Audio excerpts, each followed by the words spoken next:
PTI रहनुमा फवाद चौधरी ने party अरकान के मजीद इस्तीफे मंजूर किए जाने पर रद्द-ए-अमल देते हुए कहा कि स्पीकर ने राजा रियाज को बचाने के लिए ये कदम उठाया। ट्विटर पर जारी बयान में फवाद चौधरी ने कहा कि महदूद तादाद में असेंबली जाने का मकसद राजा रियाज को अपोजिशन लीडर के ओहदे से फारिग करना था। इस कौमी असेंबली की कोई नुमाइंदा हैसियत नहीं कि इसमें वापस जाएं। उन्होंने कहा कि इस वक्त शहबाज हुकूमत 172 लोगों की हिमायत खो चुकी है। इम्पोर्टेड वजीर आजम हुकूमत बचाने के लिए लोटों पर इन्हिसार कर रहे हैं, जबकि राजा रियाज को बचाने के लिए स्पीकर के इकदामात के नतीजे में 40% नशिस्तें खाली हो चुकी हैं। फवाद चौधरी का कहना था कि मुल्क इंतखाबात के मजीद करीब आ गया है। इस बहरान का वाहिद हल कौमी इंतखाबात हैं। हुकूमत कितना अरसा आवाम से कतराएगी, आखिर फैसला लोगों ने करना है और फैसला वोट से होगा।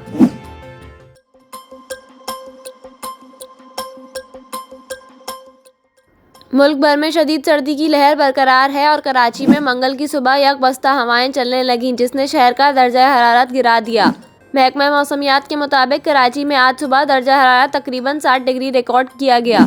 मौसमियाती तज्ज़ियाकार जवाद मेमन का कहना है कि कराची के शुमाली इलाकों में रात में दर्जा हरारत 4 से 6 डिग्री सेंटीग्रेड तक गिर सकता है।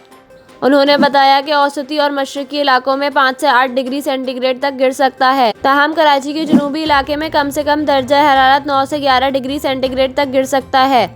जवाद मेमन के मुताबिक कोल्ड व्यू कराची में 2023 के मौसम सरमा की आखिरी शदीद सर्द लहर हो सकती है। इधर नवाही इलाकों में पारा 6 डिग्री तक आ गया। शुमाली बलोचिस्तान में सख्त सर्दी की लहर बरकरार है।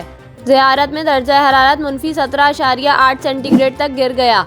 पशीन किला, सैफुल्ला किला, अब्दुल्ला चमन ज़ियारत के बालाई इलाकों की राब्ता सड़कें बंद हैं, जिसके बायस खुराक और अद्वियात की किल्लत हो गई।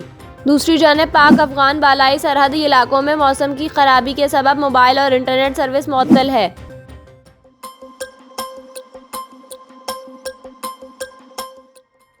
फास्ट बॉलर हारिस रऊफ ने साथी क्रिकेटर शादाब खान को दिलचस्प अंदाज में निकाह की मुबारकबाद दी।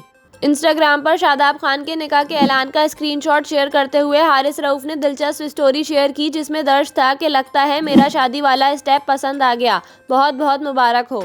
दूसरी जानिब ऑलराउंडर इफ्तिखार अहमद समेत दीगर ने भी शादाब खान को इनके निकाह पर दिलचस्प मुबारकबाद पेश की। वाज़ेह रहे कि गुज़िश्ता रोज़ शादाब खान का निकाह पाकिस्तान क्रिकेट टीम के साबिक हेड कोच सकलैन मुश्ताक की साहिबजादी से हुआ, जिसकी इत्तला उन्होंने अपने मद्दाहों को ट्विटर पर दी। इससे कबल पाकिस्तानी क्रिकेटर्स शान मसूद और हारिस रऊफ भी हाल ही में शादी के बंधन में बंधे हैं, जबकि फास्ट बॉलर शाहीन आफरीदी की शादी भी स्टार ऑलराउंडर शाहिद आफरीदी की बेटी के साथ रवां बरस फरवरी में तय है।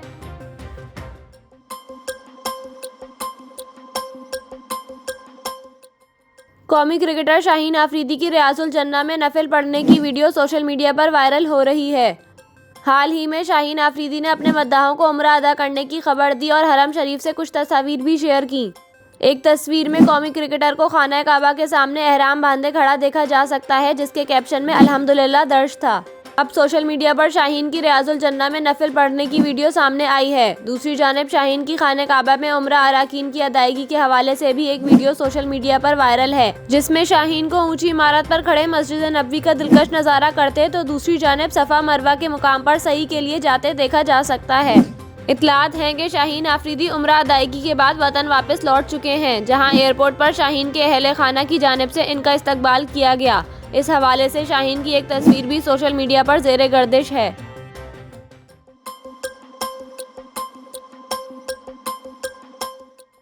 अमीर जमात इस्लामी कराची हाफिज नईमुर रहमान ने कहा है कि कराची का मेयर जमात इस्लामी का होगा और हम मस्बत तब्दीली के लिए जद्दोजहद जारी रखेंगे। लाहौर में अपने एजाज़ में मुनक़दा तकरीब से खिताब करते हुए हाफिज नईमुर रहमान ने कहा, कराची मिनी पाकिस्तान है और वहाँ लोगों ने जमात इस्लामी को मैंडेट दिया है। हुकूमत हमारे टैक्स के पैसों से चलती है, कर्जों और सूद की अदायगी हुक्मरान नहीं करते। कौम को अपने हक के लिए खड़ा होना पड़ेगा। उन्होंने कहा कि हमारे नंबर्स को आगे पीछे करने की कोशिश की गई, हमने अपना मैंडेट चोरी नहीं होने दिया। हमने तमाम जमातों को पेशकश की है कि सियासी लड़ाई लड़ते रहें, लेकिन कराची की तामीर और तरक्की में जमात इस्लामी के साथ मिलकर काम करें। हाफिज नईम का कहना था कि कोई अब कराची का हक नहीं मार सकेगा। हम अपने इख्तियार से ज़्यादा काम करेंगे, हम लड़ेंगे और अपना हक छीन लेंगे।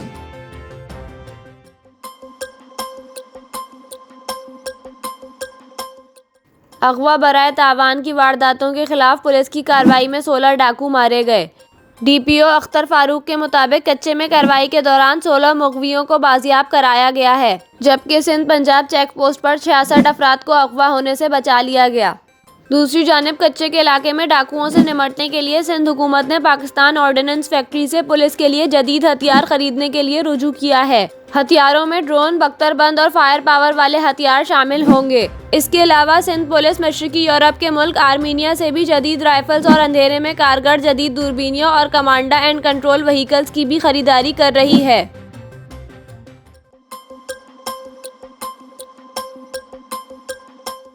स्पीकर कौमी असम्बली ने तहरीक-ए-इंसाफ के मजीद 43 अरकान के इस्तीफे मंजूर कर लिए। ज़राए के मुताबिक स्पीकर कौमी असम्बली राजा परवेज़ अशरफ ने पीटीआई के मजीद 43 अरकान के इस्तीफे मंजूर किए हैं। ज़राए का कहना है कि इस्तीफे स्पीकर कौमी असम्बली ने चंद दिन कबल मंजूरी के लिए इलेक्शन कमीशन को भिजवाए थे। ज़राए के मुताबिक स्पीकर ने 43 अरकान के इस्तीफे मंजूरी की समरी इलेक्शन कमीशन को भिजवा दी है, जो इलेक्शन कमीशन को मौसूल भी हो गई है। कौमी असम्बली में तहरीक-ए-इंसाफ के टिकट पर मुंतखब होने वाले अब सिर्फ मुनहरिफ अरकान ही बाकी रह चुके हैं। याद रहे कि चंद रोज़ कबल भी स्पीकर कौमी असम्बली राजा परवेज़ अशरफ ने पाकिस्तान तहरीक-ए-इंसाफ के 34 अरकान कौमी असम्बली और साबिक वज़ीर दाखिला शेख रशीद के इस्तीफे मंजूर किए थे।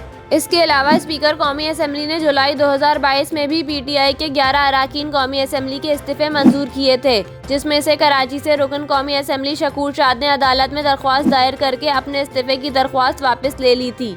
स्पीकर कौमी असम्बली ने 20 जनवरी को पीटीआई के मजीद 35 अरकान के इस्तीफे मंजूर किए थे।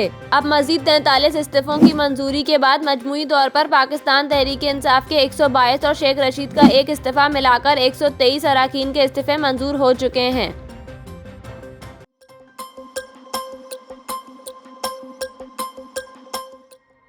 वफाकी वजीर तवानाई खुर्रम दस्तगीर ने कहा है कि मुल्क भर में बिजली का निज़ाम मुकम्मल तौर पर बहाल कर दिया है। इस्लामाबाद में प्रेस कॉन्फ्रेंस करते हुए खुर्रम दस्तगीर ने कहा कि मुल्क में एनटीडीसी के 1112 ग्रिड स्टेशन हैं जो कि बहाल कर दिए हैं, जिसके बाद मुल्क भर में बिजली का निज़ाम मुकम्मल बहाल कर दिया है। उन्होंने कहा कि गुज़िश्ता रोज़ सुबह 7:30 बजे तकनीकी खराबी हुई, जिसका अभी पता नहीं चल सका है। वज़ीर तवानाई का कहना था कि जौहरी प्लांट को दोबारा शुरू होने में 24 से 48 घंटे चाहिए, जबकि कोयले के प्लांट को भी 48 घंटे चलाने के लिए दरकार होते हैं। इसलिए अगले 48 घंटों में मुल्क में बिजली की कमी रहेगी, जिस वजह से अगले 48 घंटों में मुल्क में लोड शेडिंग रहेगी। परसों तक सब बहाल कर दिया जाएगा। उन्होंने मजीद कहा कि मुल्क का तरसीली निज़ाम महफूज रहा है। बिजली के कारखाने चलाने के लिए वाफिर मिकदार में तेल मौजूद है। खुर्रम दस्तगीर का कहना था कि खदशा है और तफ्तीश करनी है क्या हमारे सिस्टम में हैकिंग के जरिए बैरूनी मुदाखलत तो नहीं हुई। इस बात की भी तहकीकात की जाएगी। अलबत्ता इंटरनेट से बैरूनी मुदाखलत के इम्कान कम है। वज़ीर आज़म ने 3 रुकनी इंक्वायरी कमेटी बनाई है, जिसकी सरबराही मुसद्दिक मलिक करेंगे।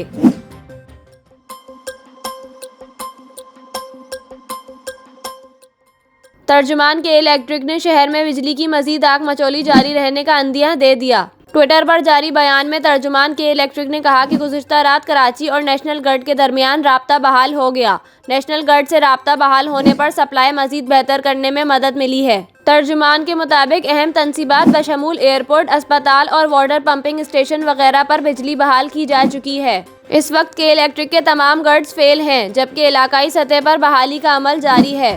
तर्जुमान का कहना था कि सिस्टम को स्टेबल रखने के लिए महदूद पैमाने पर आर्जी लोड मैनेजमेंट की जा सकती है।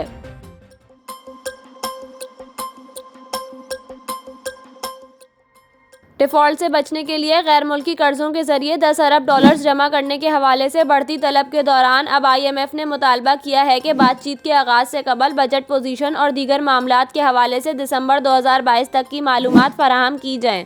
इस सूरत हाल से आगाह एक सरकारी जरिए ने बताया है कि कर्ज की अदायगी की बाकी ज़रूरियात और 8 से 10 अरब डॉलर के जारी खातों के खसारे को संभालने के लिए बैरूनी फाइनेंसिंग IMF के रुके हुए प्रोग्राम की बहाली के बगैर मुमकिन नहीं। उन्होंने कहा कि IMF ने पाकिस्तान की जानिब से भेजे गए पैगाम का जवाब दिया है। दूसरी तरफ पाकिस्तान के लिए करीबी मुद्दत का चैलेंज मजीद सख्त हो गया है, क्योंकि मुल्क को डिफ़ॉल्ट से बचने के लिए आइंदा 5 माह फरवरी-जून के दौरान 10 अरब डॉलर के नए कर्जों की ज़रूरत है। अब हुकूमत ने IMF को हमें बचाओ का पैगाम भेजा है ताकि प्रोग्राम बहाल हो सके, लेकिन नवंबर के पहले हफ्ते से अब तक ताखीरी हरबे इस्तेमाल करने वालों में से किसको जिम्मेदार करार दिया जाएगा। 2.5 माह का अरसा गुजर जाने के नतीजे में मुल्क तकरीबन माशी बर्बादी की तरफ बढ़ रहा है। वज़ारत ख़ज़ाना के साबिक़ मुशीर डॉक्टर खाकान नजब का कहना है कि माली साल 2023 के लिए पाकिस्तान को मजमूई तौर पर 32 अरब डॉलर्स की ज़रूरत होगी। इसमें से 23 अरब कर्ज़ों की अदायगी के लिए, जबकि बाकी 9 अरब डॉलर्स जारी खातों का खसारा पूरा करने के लिए दरकार होंगे।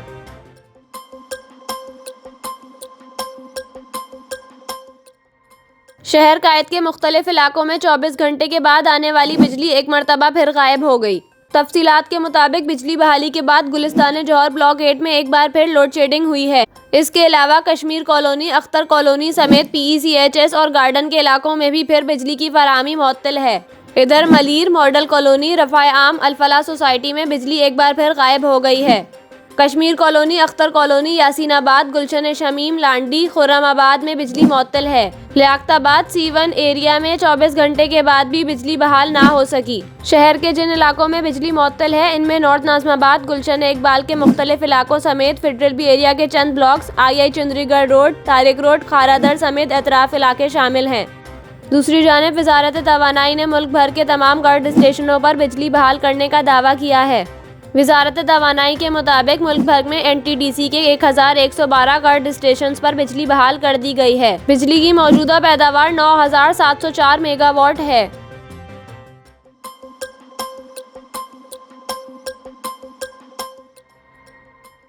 मोहसिन नकवी को आसिफ जरदारी की जानिब से बच्चा कहने पर वफाकी वज़ीर दिफा ख्वाजा आसिफ ने कहा है कि हमारी उम्र के लोग अपने से छोटों को बच्चा ही कहते हैं। इमरान खान अपने बच्चों को भी बच्चा नहीं कहते, तो इसमें हमारा क्या कसूर है। ख्वाजा आसिफ ने कहा कि इमरान खान सड़कों पर आने का शौक पूरा कर लें। इमरान खान पर नवाजिशात का सिलसिला बंद हुआ तो इन्हें जनरल बाजवा समेत हर शख्स अपना दुश्मन नजर आता है। इससे कबल इस्लामाबाद में प्रेस कॉन्फ्रेंस करते हुए ख्वाजा आसिफ का कहना था कि इमरान खान में शर्म और हया नाम की कोई चीज़ नहीं है। हवारी कहते हैं अब 70 नशिस्तों पर इलेक्शन लड़ेगा और फिर इस्तीफे देगा। कोई साहिब अकल ये नहीं कर सकता। इमरान खान का ज़हनी तवाज़ुन दुरुस्त नहीं है। इनका कहना था कि जो इस्तीफे गालम गलोच के साथ दिए थे अब वही इस्तीफे वापस लेने के लिए बेताब हैं।